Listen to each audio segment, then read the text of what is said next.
Namaste, namaste, namaskar, and good morning, people in the US, and good evening for the people in India. Today, we have a very important episode. Essentially, and we have two very good guests on our panel today, and it's going to be a two topic program today. So it's going to be roughly about an hour. Hopefully, in the first 30 minutes, we will cover an Indian American as a US president. What is the possibility? And the second topic would be about the Israel-Hamas clash. Who we have today on our panel today is Dr. Swamy. We have Dr. Siddhartha Gaur. Siddhartha Gaur is a very successful businessman based out of Dallas. He is a Guinness Book holder for building furnaces based out of he runs a company called Carbonix, a multi-million-dollar company. And he has received many honors. And he is a very well-read person, extremely knowledgeable on multiple subjects across the globe. He has established businesses across the globe, negotiated big contracts with multiple organizations and governments. We are very happy to have you, Dr. Siddhartha Gaur. Welcome to Words of Wisdom, Gyan Ganga. We have Sree Iyer, who needs no introduction. Maybe he needs to introduce us the way his channel is growing. At some point in time, he will start introducing us. And we have Dr. Arvind Chaturvedi. So with this, Dr. Swamy will just jump right into it. And as people know that Vivek Ramaswamy has been really improving in polls, so it's up to you to start the program. And then we can take the second subject as a segue from the first topic, Dr. Swamy. Yeah. I would deal with both topics in my introduction. Yes, sir. Just give a brief introduction on both the topics, and then we will start with the U.S. president, then jump into Israel. Well, thank you very much, Ramesh, and welcome to our guest, Siddhartha Gaur, whose residence I stayed in Dallas. I must say, a man of great taste. Besides, of course, he's also made a lot of money, but money is not.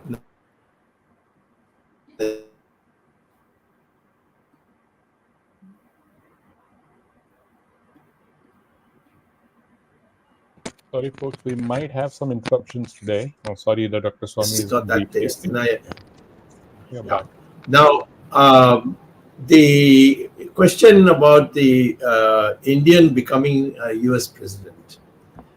It's now compared to what it was when I was in the United States for the whole of the 60s.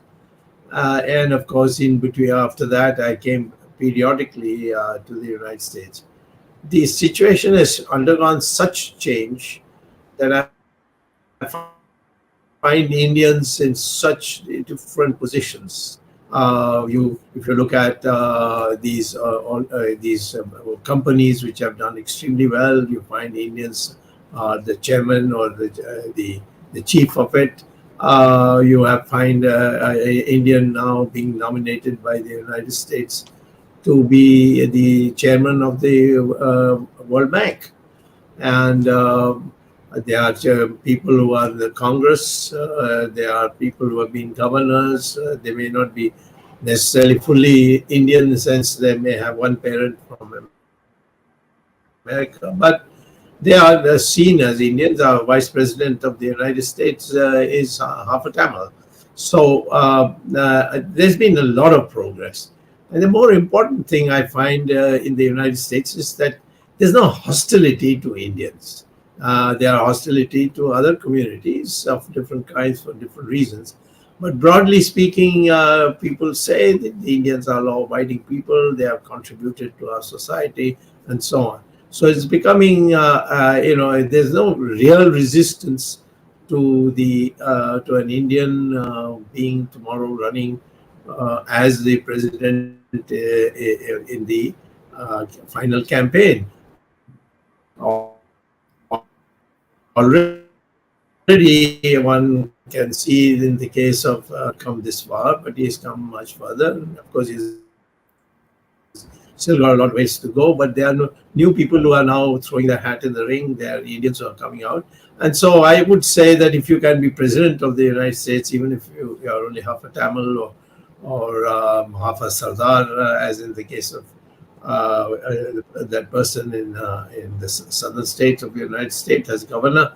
I think what we can say is that Indians can, in the long run, merge with the Caucasians of the United States, the white people. The climate itself will make a big difference. So more and more it will look as if the Indians are looking more like an American. If they're brought up there, they speak like Americans, and they are, as far as brains is concerned, it's widely acknowledged. So I would say briefly this, that and the Indians have a very low, relative to other communities, very low crime rate, and that's another thing that I've seen it being commented all through. And of course, the Indians learn English very easily, and they come from India having full knowledge of English, fluent English, as good students and write good essays in English. So there are lots and lots of advantages.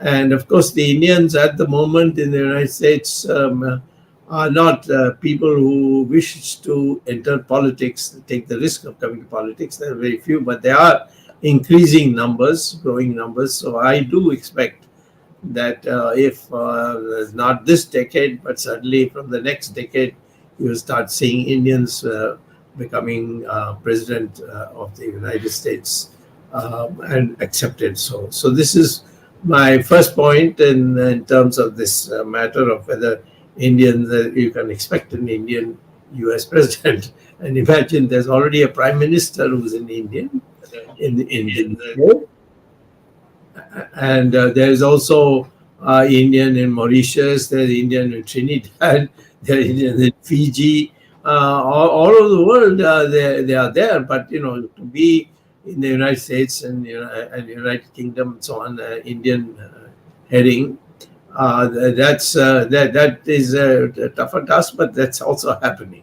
So I think all in all, I would conclude saying that yes, it is only a matter of time before an Indian becomes the United States president.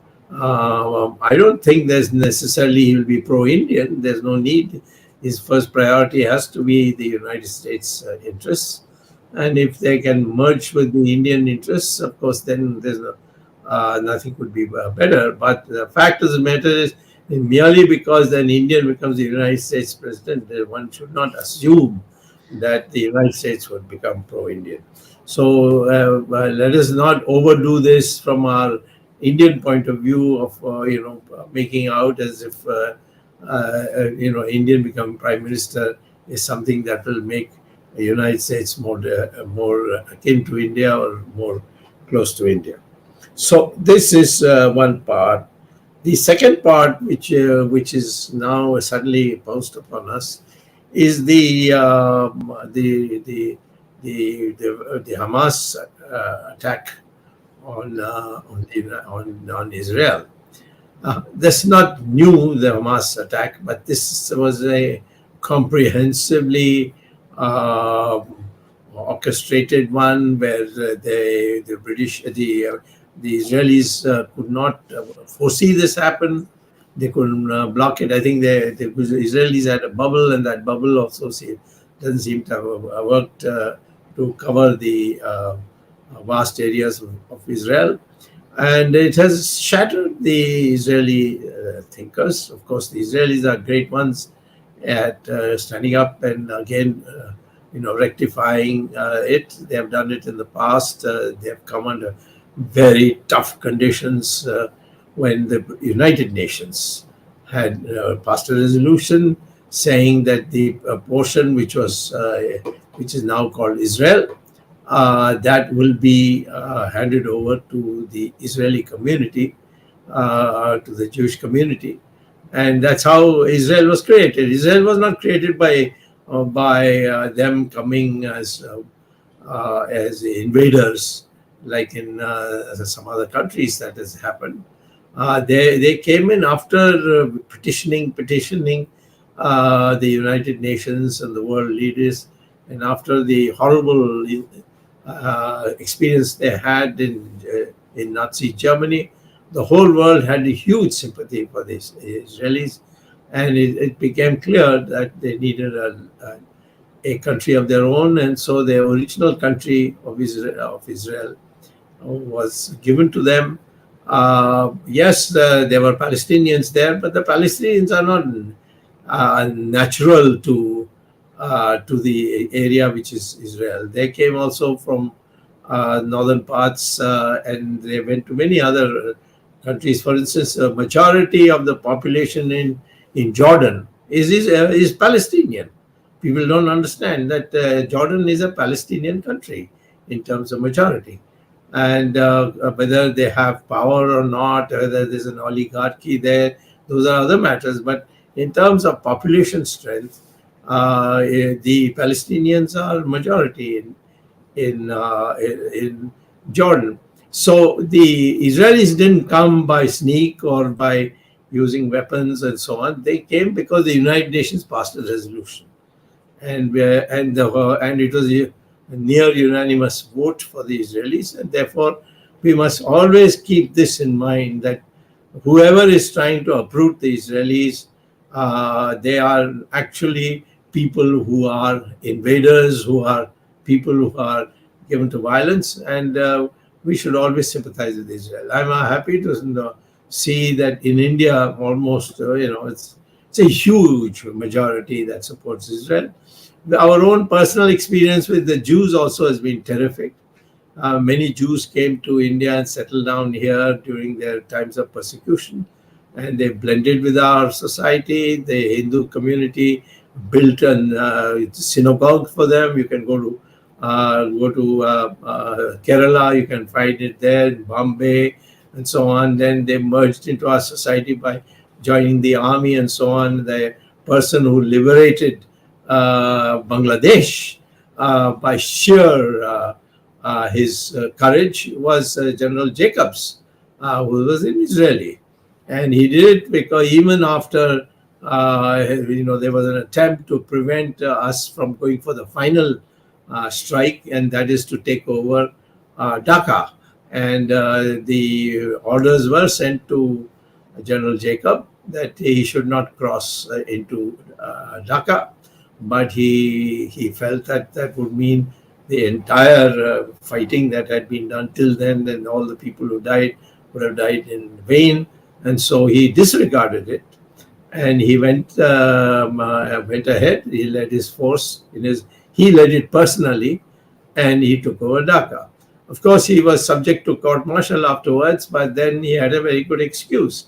He said that Malik Shah's instructions not to take over Dhaka couldn't be delivered to him because there was no electricity in Dhaka, and therefore he could not obey his thing, and that's how he came out of it. Later on, the BJP made him a governor, and then of course he got lots of medals and so on. He was a decorated person in that. So we have Israelis, and if you go to Bombay, you will see a lot of Jewish influence in our thing, and the Swamy Dayanand Saraswati once had called a meeting of their senior-most rabbi in Israel to India, and I was also invited to that conference.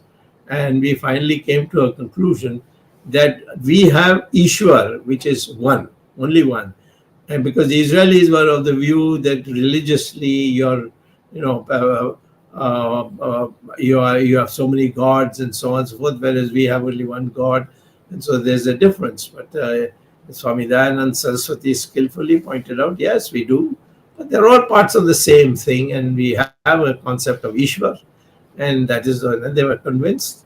And since then, the Israelis and the Jews of Israel and Indian Hindus, they meet once in a year, and they exchange views and so on. So there's a certain degree of attachment.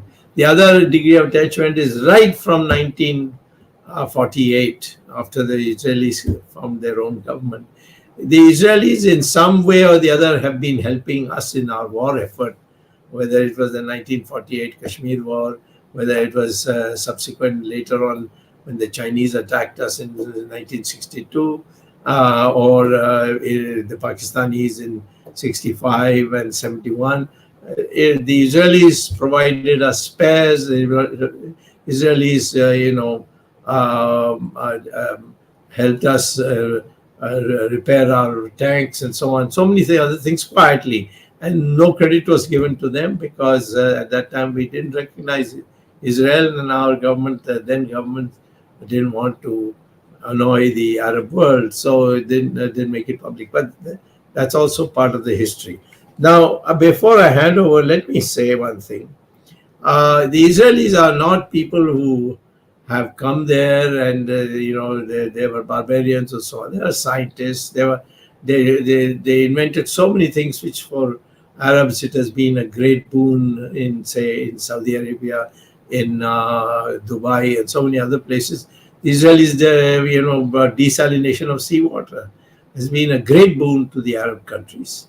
And in fact, we have also now began to think in terms of, instead of allowing Karnataka and Tamil Nadu to fight about water, we think that desalination is the best way to do it. So their science and irrigation. Our Sharad Pawar has massively used the Israeli drip procedures to get huge crops in his land. So the Israeli science, technology, and so on, these are another factors. So first is the military thing I said, where they quietly have given it to us. They've even sold us equipment by which you can tap telephones without anybody even recognizing that is going on. But we paid for it, so we can't blame the Israelis. They did it as a commercial thing. So they of course, cows, the amount of milk one cow produces compared to an Indian cow, if we follow the Israeli principle, I'm telling you, India will be swimming in milk. This is another part that needs. Now, finally, I think we are heading, I'll close with this, we are heading to a situation where Harvard professor Huntington wrote a book called Clash of Civilization, where he said that increasingly you will find that the world is moving towards a situation where the Jewish community, the Hindus, and the Christians may have to come together to deal with terror-minded Islamic forces. He didn't name any.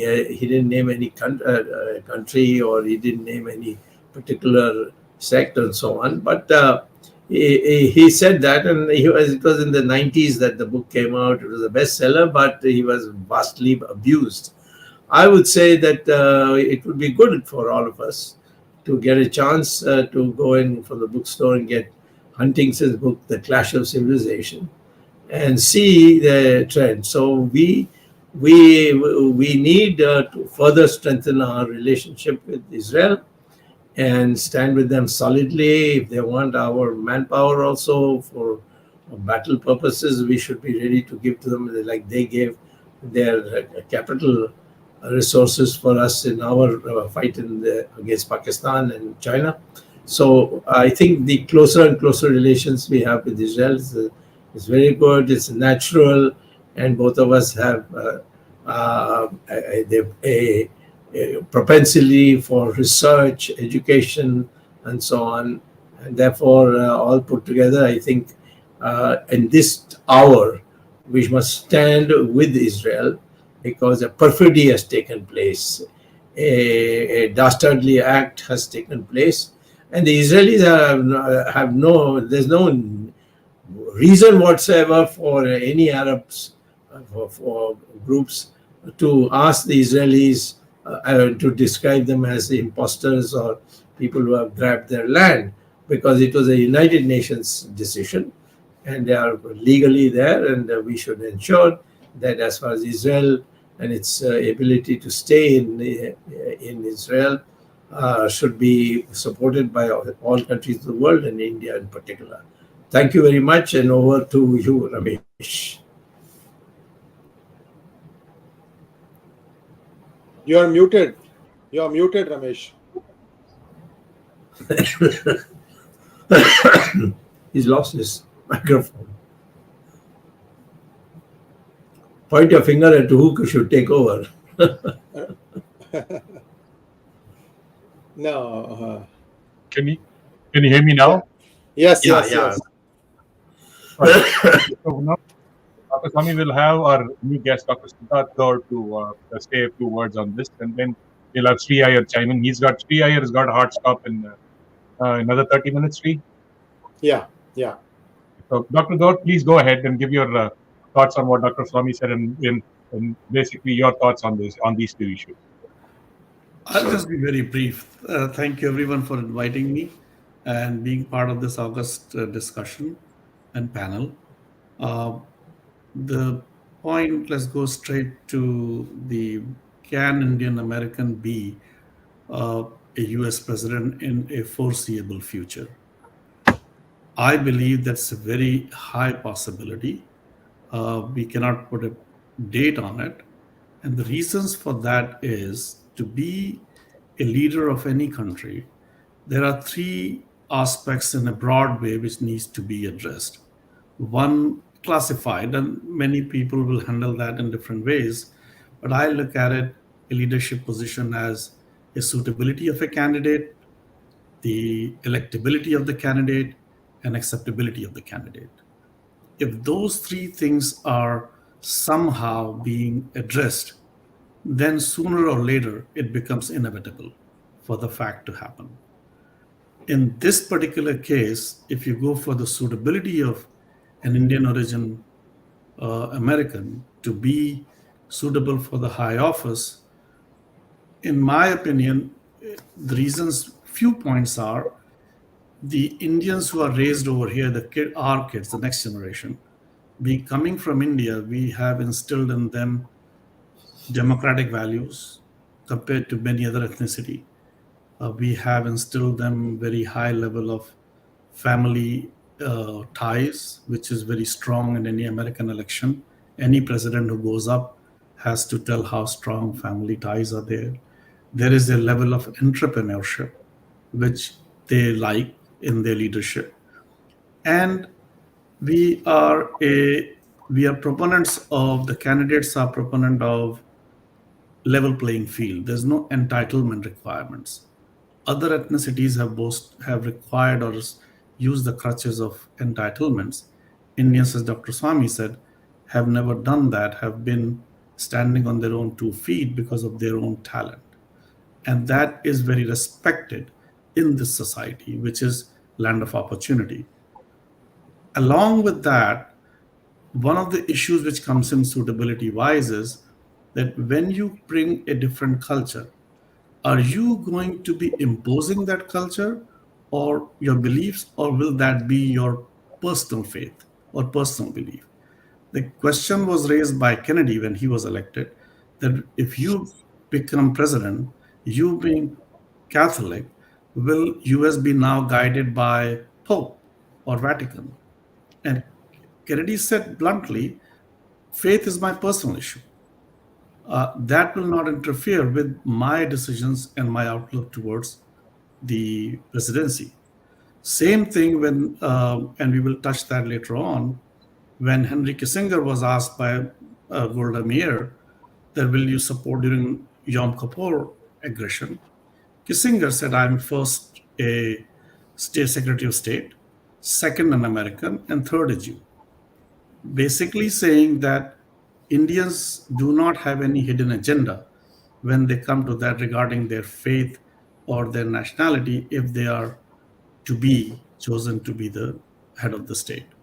I think those few of them, there are many we can go through because of limitation, time limitation. I think that can be classified as a suitability of an Indian origin person to be suitable for high office. If you go to electability, if you look at the demographic distribution of every ethnicity, there's a large distribution of them either identifying with one party being a Republican or the other party being a Democrat. However, you will find Indian American origin people to be evenly distributed on both sides of the aisle. You will find people who have strong beliefs on the Democratic side, and you will find people who have strong beliefs on Republican side, which means that we can have candidate from either party. It doesn't matter which party we are coming from, which basically means an Indian origin has a chance from both sides of the aisle to be at the high office. And if you go through that process, US elections are run by electoral college. I do not know how many people are familiar with that in India, but it's basically run by 6 swing states: Ohio, Michigan, and a few others. I don't want to go into detail because other things. But if you are a nominee, 40% of your votes have been taken by just because you're a nominee. The Democrats will vote around the party lines, Republicans will vote along the party lines. The presidency is clinched by if you can reach across the aisle. And Indians are seen as a bridge builder.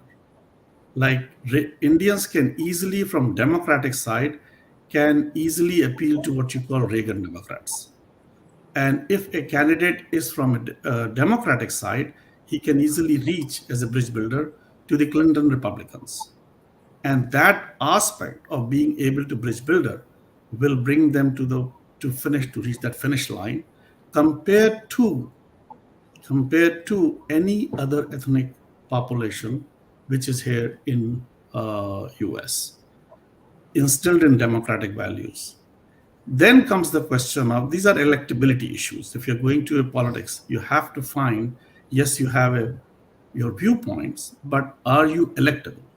And I think those qualities put Indian origin American in a very peculiar or unique advantageous position because of that behavior of the immigration diaspora over here.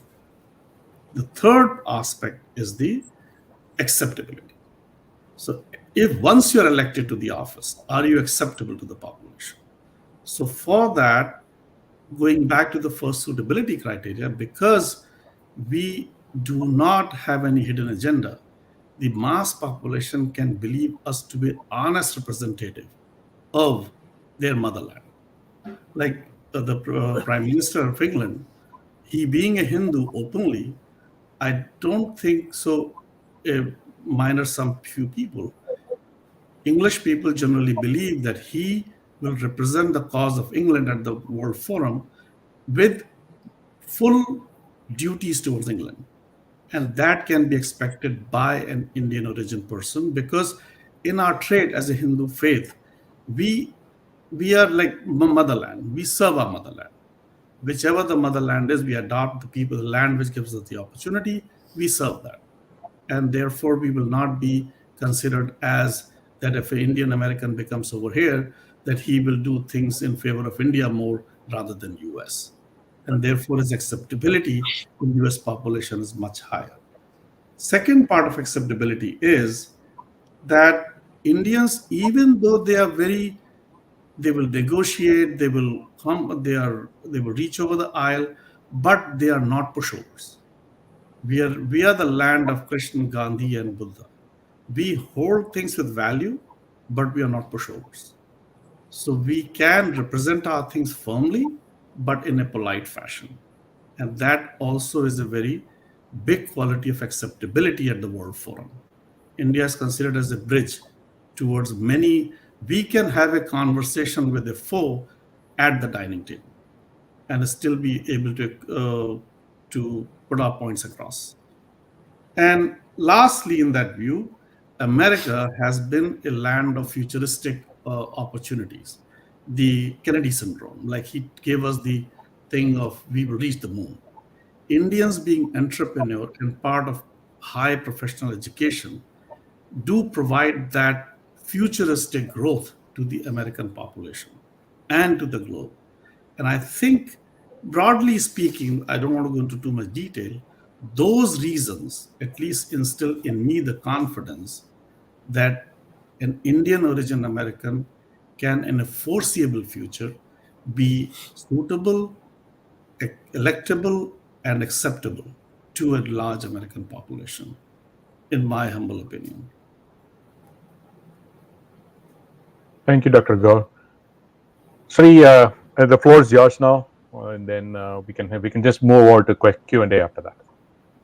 Namaskar. Thank you so much for giving me the opportunity to share my thoughts about an Indian American becoming a US president, as well as the ongoing Israeli Hamas conflict. VHS viewers, it's always a pleasure to an honor to be part of you.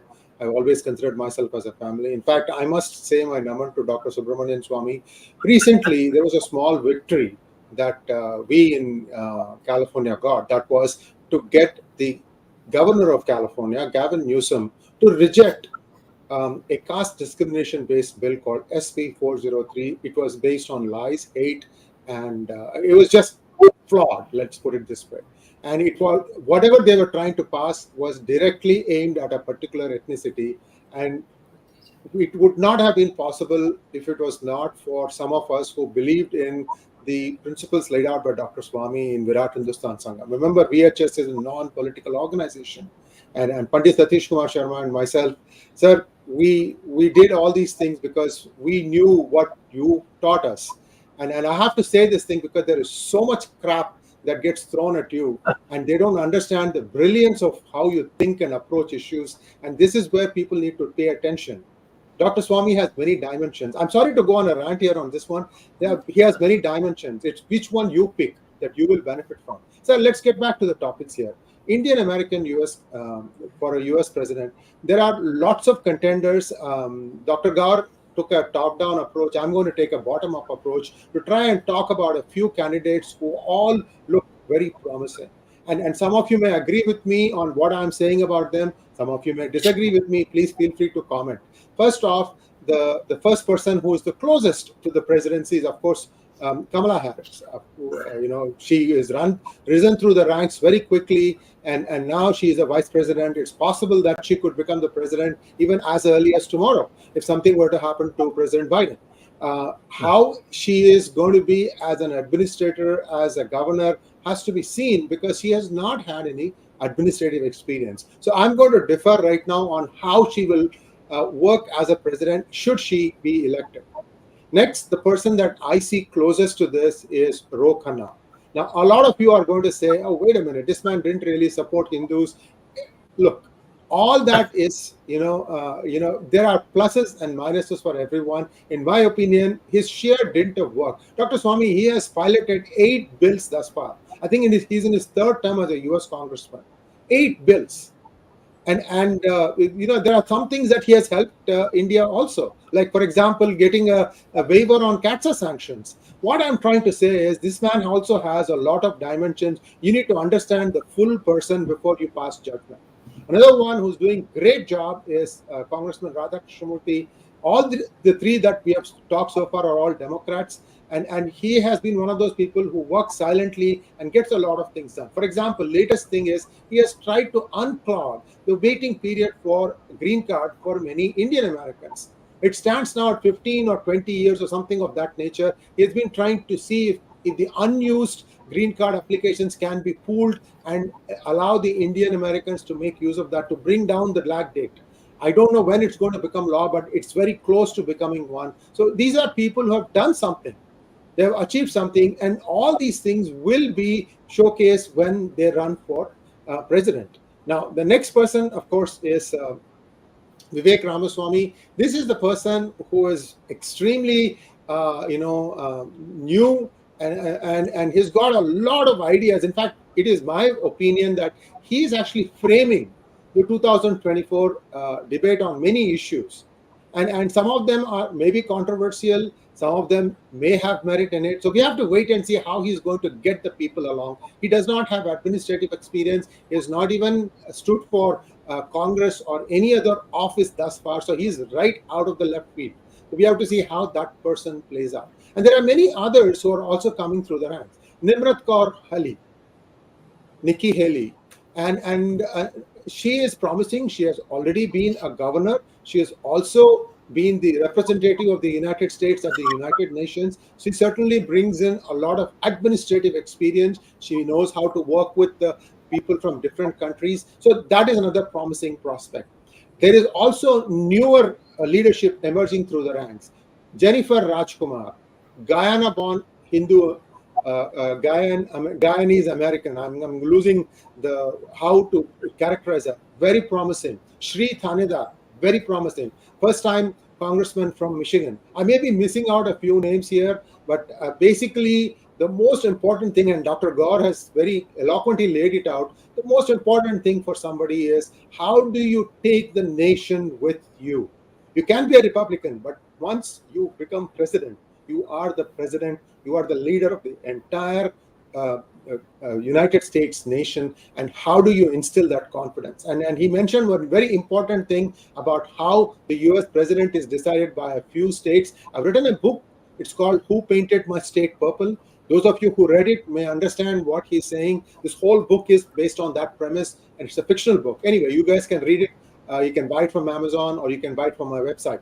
Now, let's take a look at the Israeli-Hamas conflict. How did arguably the number one spy agency, Mossad, get it so horribly wrong? So horribly wrong. What exactly has happened? And we haven't really heard from anyone inside Israel as to how the heck did this happen? How many army camps were run over? People were sleeping, they were dragged from their beds, and they've been ruthlessly, dismembered. That's the only way I can see it. I have seen some videos, Dr. Swamy, that I'm beyond shocked is the only thing I can say. Such brutality, ripping away a wife from the husband's hands when both of them are out for a walk in the morning, and killing people, and then subjecting them to unspeakable cruelty in their private parts. It is just unbelievable the kind of hatred that Hamas has instilled in its foot soldiers. First of all, it is wrong to go and kill and take out civilians. Second of all, the amount of cruelties that they have done, and now they think that because they are holding hostages, that Israel is not going to do something that they expect it to do. For example, cutting off power and water. Israel has already warned that unless you want to die, you may want to get out of Gaza. And I don't see that still happening. There is some state of denial. Maybe the reports are still not up to date, but this is going to happen because Israel needs to separate the grain from the chaff. And I'm told the number 2 Hamas leader has already been taken out. Number 1 guy sitting in Qatar, and it's just a matter of time before something happens there too. I'm just predicting. Israel does not forget, it does not forgive. But all through this, what exactly has been the intelligence in Israel doing? That is the question that is uppermost in my mind. I'm sorry to say that I don't find any answers. Is it possible that an unknown new actor was behind this? Somebody that you don't suspect them. Is this the reason why what has happened? So this is where things stand. I'm sorry, I'm kind of running a little bit, but I just wanted to put my thoughts on the table and try to cover what Dr. Gaur had not covered. So hopefully this stops here, and I'm done with my part. Dr. Swamy, I'll just quickly jump in because one of the most important questions that's going around, even some of the Republicans have accused, that Biden had sent $6 billion to Iran, and even a couple of millions, I think, Sree, even a week ago or a few days ago. Yes. And is that money being used? Is that what is getting a blow? Is Israel getting a blowback because of that, Sree? So you or Dr. Gaur can answer that, and Dr. Swamy, please intervene, because that's one of the most important things that is out there. Is this good? Dr. I think you must once remember, before I come and explicitly answer your question, is Iran is a Shia country.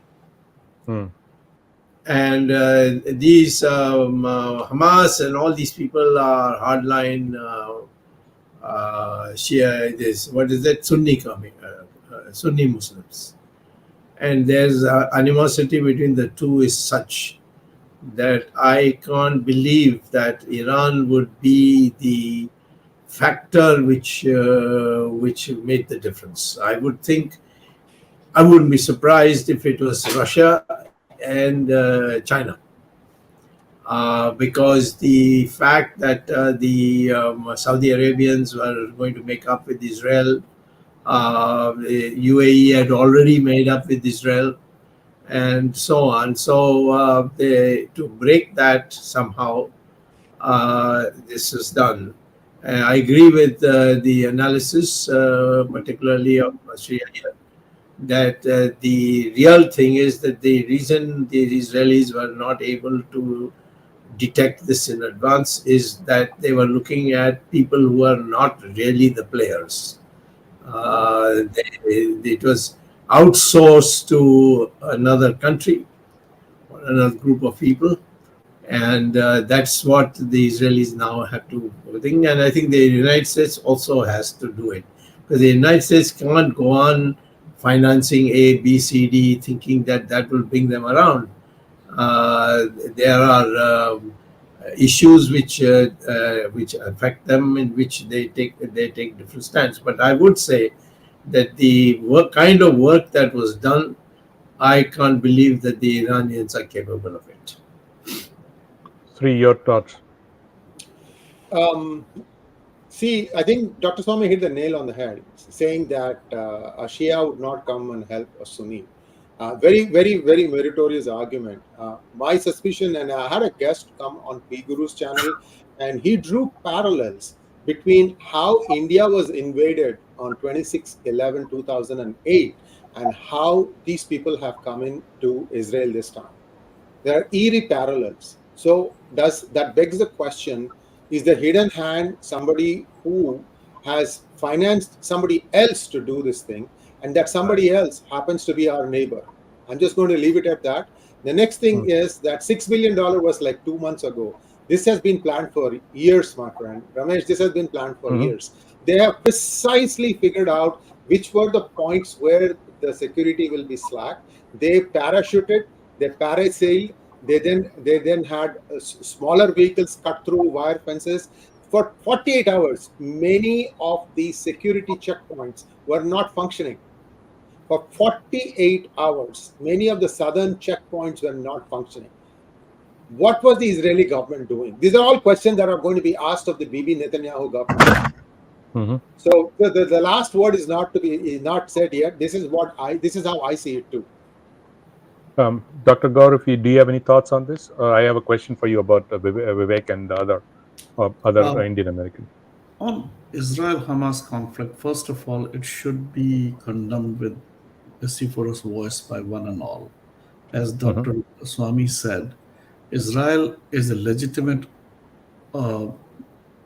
has a legitimate position of their land and nation. It was given to them by United Nations, a international body with an overwhelming majority. They went there and they're legally residents. Occupied is the wrong word.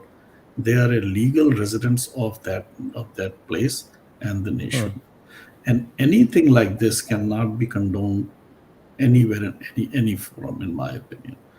However, what has happened, the Iyer is saying it and all those things, but this has all the writings. If you compare history, 1974 Yom Kippur, Israel was taken by surprise, and there were internal actors sometimes. Like in that case, it was Mirwan, the Egyptian son-in-law of Nasser. But this has to have some place where intelligence was not looking at, be it other country, be it other actors, and that's where things have happened. But I think there will be this being happened, in my light opinion. This will have long repercussions. This is not going to settle in a few months or years. This is a 9/11 kind of a syndrome. We will have to live with this for a futuristic time. Thank you. Arvind ji, आप कुछ पूछना चाहते हैं? पूछने के साथ साथ मैं जानना चाहता हूँ तीनों विशेषज्ञों से कि हम जब दो इश्यूज जिनकी बात कर रहे हैं, हमास और इजराइल की बात कर रहे हैं, दूसरी तरफ हम भारतीय अमेरिकन की बात कर रहे हैं, इन दोनों परिस्थितियों में, इन दोनों मुद्दों के ऊपर हमें भारतीय जो पर्सपेक्टिव है, इंडियन पर्सपेक्टिव के हिसाब से देखा जाना चाहिए। ये तो हमें पता है कि जो भारतीय अमेरिकन हैं पिछले कम से कम 25-30 सालों से अमेरिका में अपना प्रभुत्व जमा रहे हैं। पूरा कारपोरेट जगत जो है उनके लगभग कब्जे में है। आप किसी भी बड़ी कंपनी की बात कर लो, गूगल से लेकर माइक्रोसॉफ्ट तक या पेप्सिको से लेकर IBM तक, सारे बड़े जो कारपोरेट जाइंट्स हैं, उनका जो हेड है, उनका जो सबसे प्रमुख शीर्ष पे है, वो भारतीय है। तो भारतीयों ने अपना सिक्का जमा लिया है। डॉक्टर गौर ने इस बारे में कहा था कि उनकी विश्वसनीयता बढ़ी है। ही सेड उनकी एक्सेप्टेबिलिटी बढ़ी है। ये बात सही है, पहली बात। दूसरी बात कि चाहे वो डेमोक्रेट्स हों चाहे वो रिपब्लिकन हों, हमने दोनों तरफ देखा है कि बराबर बराबर, अब उन्होंने कहा 50-50, बट मुझे एक सर्वे जो मैंने देखा था, कोविड के पहले जो सर्वे हुआ था, पिछले इलेक्शन के टाइम में सर्वे हुआ था, उसमें था कि 72% इंडियन अमेरिकन, भारतीय अमेरिकन के 70 से अधिक प्रतिशत के लोग डेमोक्रेट्स के साथ थे और 20-22%, 25% लोग रिपब्लिकन के साथ थे। हालांकि भारत में हमारे मोदी जी ने जरूर डोनाल्ड ट्रंप के बारे में बहुत बड़ा विशाल स्तर पे एक ट्रंप इज कमिंग बैक और व्हाट एवर मीट जो उन्होंने की थी, उसका कोई फायदा नहीं हुआ। लेकिन ये जरूर है कि भारतीयों को, भारतीय अमेरिकन जो पॉलिटिशियंस हैं और कैरियर पॉलिटिशियंस खासतौर से, उनको एक प्रकार से बल मिला, सपोर्ट मिला। लेकिन हम अगर देखें कमला हैरिस, जो हम वहाँ की उपराष्ट्रपति हैं इस समय वर्तमान में, और जो दूसरी तरफ जो हमारे विवेक रामास्वामी की बात हो रही है, और अब इस बार तो नहीं है, पिछली बार गवर्नर बॉबी जिंदल भी रेस में थे, और दूसरे लोग जो भारतीय जो दोनों तरफ रहे हैं, उनका स्टैंड जब भारत से संबंध की बात आती है तो कहाँ है? कमला हैरिस ने कौन से मुद्दे पर भारत का समर्थन किया है? अगर हम चुनाव की बात करें, जो बाइडेन का जो चुनाव था उसके पहले की भी बात करें, तो हर मुद्दे पर, कश्मीर के मुद्दे को समेत, कमला हैरिस का स्टैंड भी भारत के खिलाफ ही रहा है।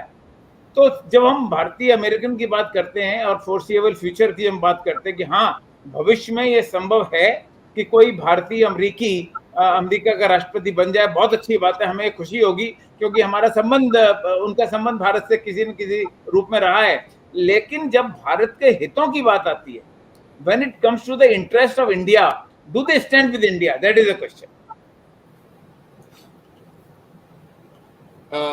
May I? Yes. Yeah, why? Arvind ji, doctor Henry Kissinger, जिनसे मैं अधिक चीजों में मानता नहीं हूँ, लेकिन उनकी जो तुलना है वो सच है। पहले हम मानव हैं, उसके बाद हम कोई देश के निवासी हैं, उसके बाद हम कोई राष्ट्र के वासी हैं, उसके बाद हमारी ये मातृभाषा है, उसके बाद हमारी ये रिलीजन है, क्योंकि ये this is the world order. इसी तरह से देखेंगे जो भी यूएस के प्रेसिडेंट बनेंगे। तो अब मैं जो भी है, इवन क्योंकि पहले जब आपका क्या होता है, आप किसके लीडर हैं, ये तो बहुत ही आपको क्लियरली आपको मानना होगा। और ये सब चीज इसीलिए यूएस में इतनी प्राइमरीज में इतनी इंपॉर्टेंस दी जाती है, क्योंकि सबको एक उनकी पूरी चिरहरण होती है in terms of their career. तुमने उस दिन उसने वहां क्यों ऐसा कहा, तुमने 7वीं कक्षा में वो एक लड़की से साथ तुमने कुछ आर्ग्यूमेंट की थी इस डिबेट में, ये तुम्हारा गलत, 7वीं कक्षा में उसने किया था, ये भी निकाल कर बताएंगे आपको। तो ये प्राइमरी सिस्टम जो है यहाँ पर बहुत ही शेक डाउन करती है। जो इन सब चीजों से ऊपर उठकर जो सामने प्रस्तुत होता है, वही प्रेसिडेंशियल नॉमिनी बनता है। तो मेरा ये मानना है कि भारत की जो सभ्यता है, जो संस्कृति है, जो सनातन धर्म सिखाती है आपको, ये इनके अंदर कूट कर भरा हुआ है। अब देखिए, विवेक रामस्वामी 2-4 तमिल बातें भी बोल लेते हैं, वो पालगा टैम्ब्राम है। तो आप देखिए, इतने साल रहकर यूएस में अभी भी अगर आप 2-4 शब्द बोल सकते हैं, तो आपको समझ आती है कि कितनी उनके अंदर वो जो सनातन था है उसके अंदर भरी है। लेकिन तो उससे क्या होगा, जब भी एक निर्णय का समय आएगा, तब वो वसुधैव कुटुंबकम, यानी the world, what is going to help the world, इससे सोचेंगे। मेरा ये मानना है। सही है। Doctor Gaur, Dr. Gaur, your thoughts? I will second जो श्री अय्यर जी ने कहा कि जब भारतीय मूल का व्यक्ति कहीं पर अपने को स्थापित करता है, या उसका नेतृत्व करता है, तो उसमें वो हमारे सनातन धर्म के, हमारे जो मूल विचार हैं, उनके बेसिस पे वो वहाँ पे काम करता है। तो हम उसको इतने नैरो से नहीं देखें कि वो भारत के लिए क्या उस समय करेगा, पर वो हमारी संस्कृति के पे अगर वो लॉयल है और उसके बारे में वो विचार बता सकता है लोगों को, तो वो विचार सारी दुनिया में फैलेंगे। और इस तरह से चाहे वो विचार भारत के खिलाफ ही क्यों ना हो, उस मोमेंट पे लग सकते हैं, पर एज लॉन्ग एज वो हमारे जो मूल विचार हैं उनसे बिल्कुल उन पे आधारित है। अगर उन पे आधारित है तो एक विश्व जो है वसुधैव कुटुंबकम, ये विश्व उस संस्कृति से चलेगा है, तो मेरे ख्याल से बेहतर जगह पहुंचेगा। क्योंकि आप अगर कोई भी व्यक्ति को, अगर कोई दूसरा आदमी अपना नेता मानता है, तो वो मानना चाहता है कि आप मेरे इंटरेस्ट को आगे बढ़ाओगे, आप दूसरे पक्ष से नहीं करोगे। उधर के लोग वो पक्ष करेंगे, पर दोनों तरफ के लोग अगर सनातन बेसिस पे चल रहे हैं और वही थॉट प्रोसेस उनका है, तो एक ऑनेस्ट ब्रोकरिंग होगी, ये मेरा सोचना है। जो भी भारतीय मूल का व्यक्ति आएगा, इसीलिए उस पर ट्रस्ट करना बहुत आसान है कि वो कभी हमारा रहकर हाँ, दूसरे साइड की बात नहीं करेगा। ये मैं भी इसी और मूल के बारे में नहीं कहा जा सकता। सॉरी, मैं भी इसी राय का हूँ कि हमें सिर्फ इस पर संतोष होना चाहिए कि एक भारतीय बन गया है, परंतु वो हमारे पक्ष में है नहीं पक्ष में है, ये हमें देखना नहीं चाहिए जो उनकी हित में, क्योंकि वो वास्तव में अमेरिकन लोगों ने ही उसको चुना है। तो अमेरिकन लोगों ने चुना है तो वो अमेरिकन इंटरेस्ट के अनुसार करेगा, और यदि अमेरिकन इंटरेस्ट भारत के पक्ष में नहीं है तो वो कतई यानी हम अपेक्षा नहीं करनी चाहिए कि वो उस विरोध का वो मुकाबला करेंगे। वो तो वहाँ के जो आवश्यकता है, जब वहाँ में जो चतुराई है वो उसको दिखाना पड़ेगा उसको, और हम उससे ये अपेक्षा बिल्कुल नहीं करनी चाहिए कि वो हमारी बात करेगा। If that is so, then why are we so happy or elated about the Indian American background? और हमें क्या मिलने वाला है?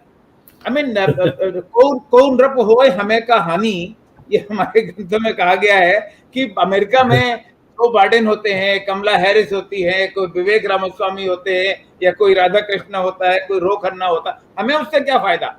अगर कोई भी भारत मूल का नागरिक भारत का पक्ष नहीं ले रहा, हमें तो अपने दृष्टिकोण से देखना चाहिए। हाँ, नहीं, इतनी तसल्ली है कि वो भारतीय का जो क्या कहें, उसकी जो कैपेबिलिटी है वो दिखाई पड़ रहा है, इसी से संतुष्ट रहना चाहिए। कि भारतीय देखो, दूसरे पाकिस्तान से कोई नहीं हुआ, ये XYZ देशों से कोई नहीं हुआ, भारतीय हुआ है, ये बस ये काफी है। और अमेरिका का मुकाबला करने के लिए हमारे देश में हम क्या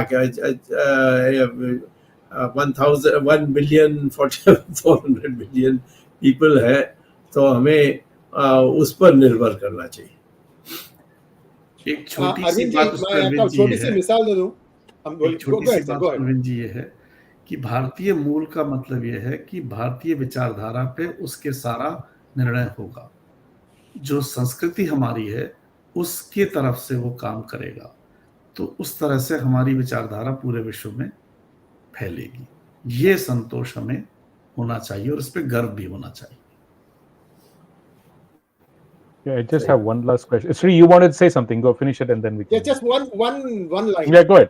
Go ahead. Dr. Arvind जी, पाकिस्तान की आबादी लगभग 28 करोड़ है। उसमें माना जाता है 1 से 2 करोड़ अल्पसंख्यक नागरिक हैं।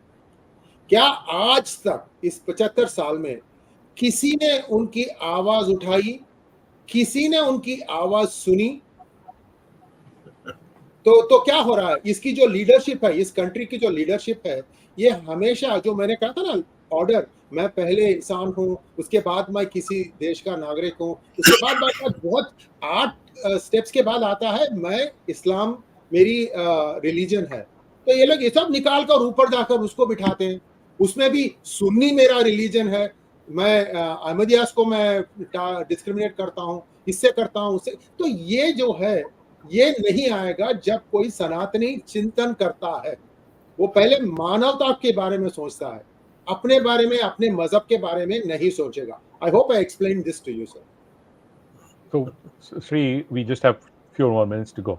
Now, this is a question for you and Dr. Gaur. Okay. With the SB 403 getting cancelled, I think the Democrat, at least Gavin Newsom, not only that, he also, I think, vetoed the other bill about the parental rights about, for gender change and things like that. Do you think this quote unquote woke agenda has driven more Indian Americans towards the Republican Party or not? I'll let Dr. Gaur go first. I think there is a group among Indian, and I don't want to put one or the other, pit against one over the other, but there is a group of Indian Americans who subscribe to the philosophy where issues which are not so good for us, like casteism and all that, are propagated in a way which I politely say is not favorable for Indian society or as a Indian culture's depiction. And there is a group which is also on the other side, which believes in a commonality and universality. So I do believe that that kind of thinking is putting a lot of Indians to be on the Republican side. So, but I am not here to counter one over the other. Everyone is free to believe their ideas. All we have to do is, in a scholarly way, counter their arguments and show that where we are may be the right side. And all of us are very happy that the governor vetoed this bill. Sree, your thoughts, and I have one more thought. Yes, And Ramesh, in California, it's not even Hindus, 70% in favor of Democrats. The population is 70% Democrat. Republicans don't even stand a chance. Most of the time, the primaries are now between Democrats. I mean, the final, like for example, for the post of governor, you might see that one Democrat is opposing another Democrat. Why? Because we have an interesting system of selecting the top two finishers. The primaries are common. So the top two finishers are the ones who will duke it out for the top post. This is California law. As far as the needle being moved, countrywide in 2020, the needle did move. 30% Indian Americans voted Republican. And it is my belief that it might move even more in case of California, because suddenly the Hindu Americans in California, got faced with the sudden prospect that their children would be branded as racist when they have not even taught them anything about racism, anything about caste. If you talk to any parent, Ramesh, you were a parent, I was a parent myself. From the time the kid turns 3 years old or 5 years old, we have mapped out the next 15 years for the child. You will do this, you will do this, you will do this, you will go to this school, and on, so on and so forth. And in this, there is no room for any kind of discrimination. You are telling the child, you are special. Think of yourself as special. See how you can excel. This is how we have taught our children. The one thing that we did not do, which is what is coming to bite us now, is what is great about Sanatana Dharma. This part has been left open. I mean, people may learn some Indian arts, Bharatanatyam or music or tabla or something. Core culture values, that's what you're talking about. Core culture, yeah, that core culture value. Why am I a Sanatani? This question has not been answered by the parents. It's the parents' fault. And I'm included. I blame myself also in this. So we have to wait and see, Ramesh. I think there is a needle move. And because I'm just seeing so much feedback when I see people on the streets and things like that. But it's just work started. I need a lot more help from many like-minded folks to grow this message, to become even more, show people what exactly is the truth. Dr. Swamy, one last question to you. Yes. What is the stake for Israel going forward? I think they are going to go all on offensive. And what should India's position be? and then we can conclude. I'll take the second one first. Okay.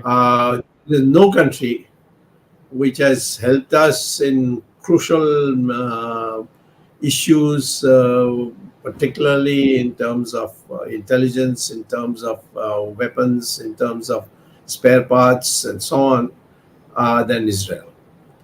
And there is no cultural conflict between the Israelis and Indians. Absolutely.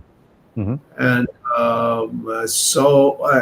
whatever Jews lived in India, they have all been appreciated by the people because of the services they've rendered. So Israel and India being not for each other would be, in my opinion, a disaster and should not be tolerated. And but Israel is a target for a much larger grouping than simply Sunni Muslims. What I would say will come out ultimately in this is there are at least 3-4 important nations which have planned this thing and have got it. And therefore, the Israeli intelligence also wasn't looking at them. It was looking at basically the Hamas, and the Hamas was not doing the brain work for this activity. Okay, Doctor, and now, as some of the viewers might not know, in fact, Israel established its first quote-unquote embassy in Dr. Swamy's house, and the first visa was issued, and Yes. from Dr. Swamy's house, not another building. And they hoisted the flag on government accommodation. Yes. Arvindji, please conclude. Now, I have one more question to the panelists. No, Sree, sorry, Arvindji. I have to leave now.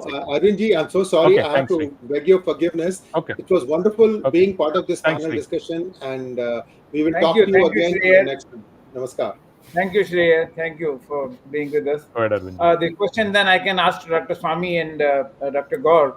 The question is, we have had for more than 1 year the Ukraine-Russian conflict, NATO on one side and China on the other side, and there's so many countries taking a stand.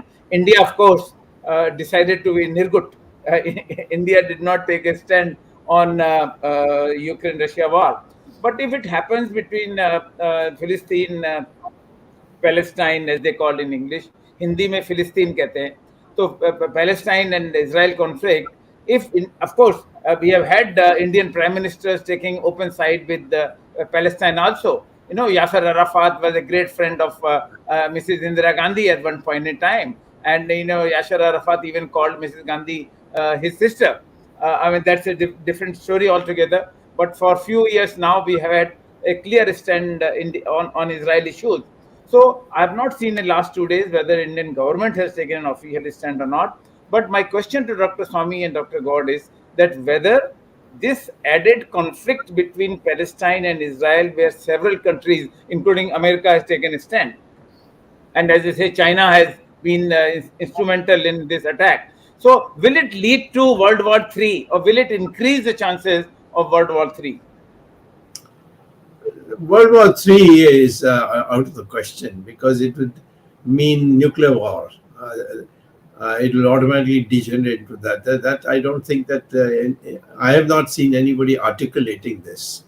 Now, as far as India is concerned, with the earlier point you were making about, there was a ideological, political commitment that we must win the Muslim vote, and the only way to win the Muslim vote is to get sabash from, or a pat on the back from Muslims abroad, and that, by the way, didn't include Iran.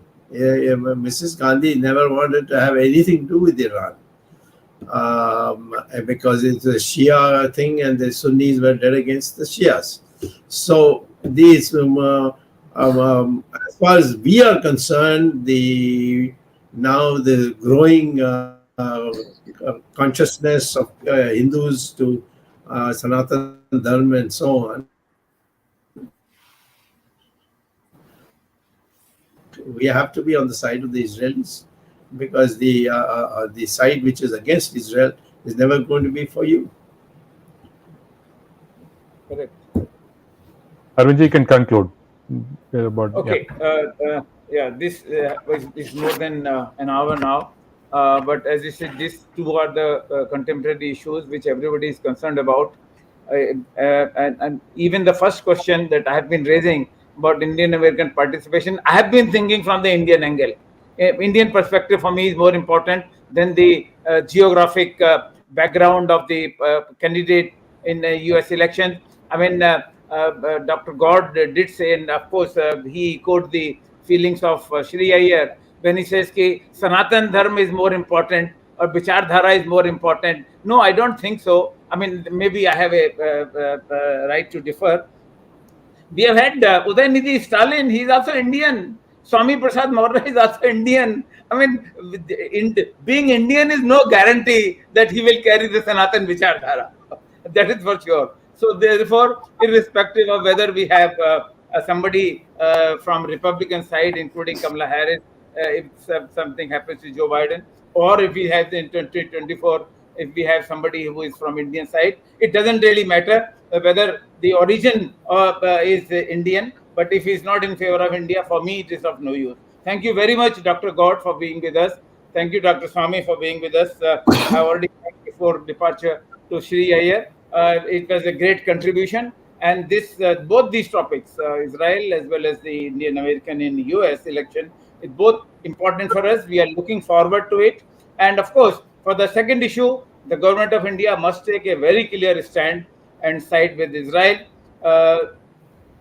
It has been the stand of Indian government for some time, but we do not know whether the appeasement to Muslims in the elections, because the elections are coming in Rajasthan, Madhya Pradesh, Chhattisgarh, and other places, Telangana, where Muslims also have a sizable vote bank. So, if in the interest of the vote bank, Modi government does not take a very clear stand on the Muslims, because we have seen the Indian Muslims, by and large, and Dr. Swamy will bear me out, by and large, Indian Muslims are not in favor of Israel.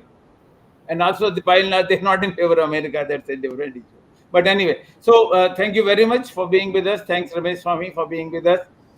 Today, Jagdish could not join because of the internet speed. Thanks the technical team led by Ashish Shetty, Gadgi Rakesh, Ishwar Iyer, Swaminathan, Tejas Navalgul, Vishal Mehta, Najesh Nair. Next Sunday, we'll be meeting at 8 p.m. Indian Standard Time with a new topic with Dr. Subramanian Swamy and perhaps a new speaker. Till then, Namaskar, Jai Hind.